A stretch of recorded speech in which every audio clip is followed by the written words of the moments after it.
में रोजगार के बेकार हैं खड़े, लाइन में अस्पताल की बीमार हैं खड़े। रोटी अगर न पाई तो पत्थर उठाएंगे, भूखे कभी न भूख में मल्हार गाएंगे। नमस्कार, मैं स्वप्निल हूं, आप इंडिया रिपोर्ट देख रहे हैं और ये आपका पसंदीदा कार्यक्रम है दो टोक।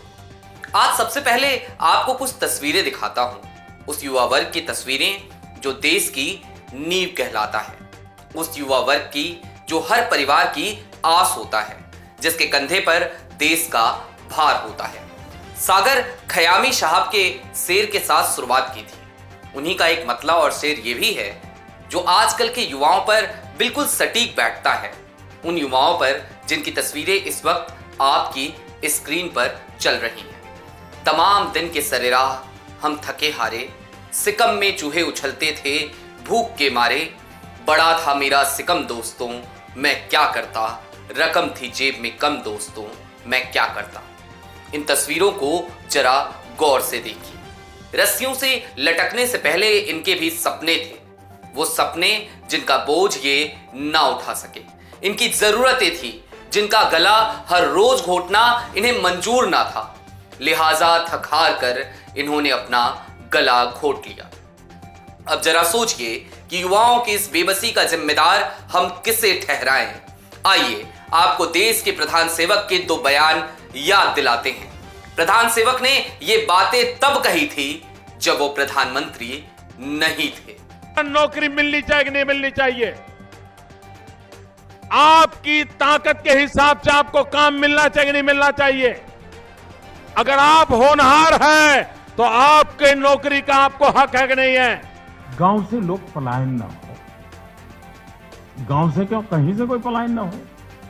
आवश्यकता यही हो जो जहां है वहीं उसके रोजी रोटी का अवसर मिलना चाहिए। आपने प्रधान सेवक के बयान सुने, अब आपको हकीकत से भी रूबरू कराते हैं। सच तो यह है कि देश में बेरोजगारी बेकाबू हो गई है।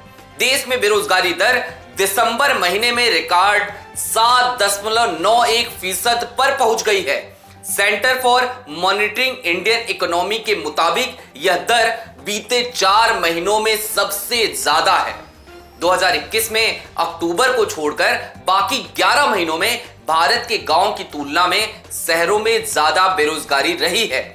शहरों में काम करने की इच्छा और स्किल होने के बावजूद भी लोगों के पास कोई नौकरी नहीं है।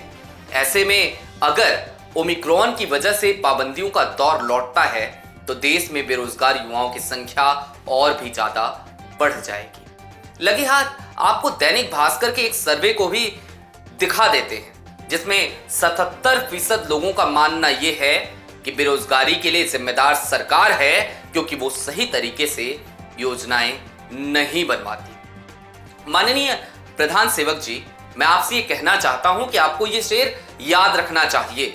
एक आंसू भी हुकूमत के लिए खतरा है, तुमने देखा नहीं आंसुओं का समुंदर होगा। चलते चलते क्या बोलूं युवाओं की बेबसी पर, उनके रोते बिलखते चेहरों पर, खुद का गला घोटने को मजबूर उनकी बदकिस्मती पर।